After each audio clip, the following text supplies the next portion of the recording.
So it's a combination of XRP being used as a solution and then the rapid pace of adoption and that accelerating. Can you speak to the supply?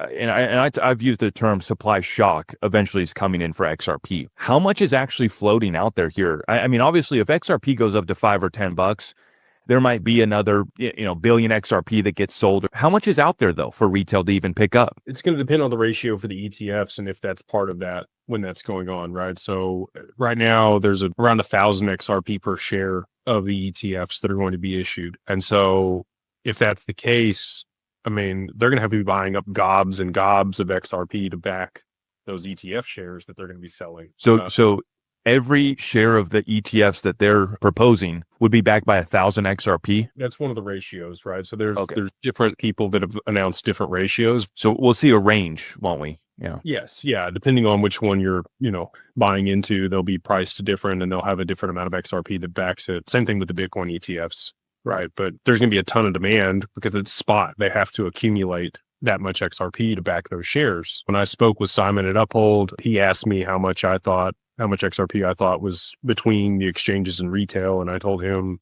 somewhere between 5 and 6 billion. And he said, yeah, I think that's about right. And if anybody's going to know, I would bet that Uphold would know. Yeah. One of the top exchanges for XRP also tapped in with Ripple's on-demand liquidity.